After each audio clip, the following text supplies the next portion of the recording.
بسم اللہ الرحمن الرحیم۔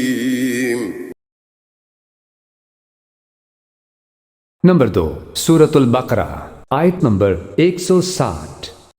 إلا الذين تابوا وأصلحوا وبينوا فأولئك أتوب عليهم وأنا التواب الرحيم۔ ترجمہ ڈاکٹر طاہر القادری۔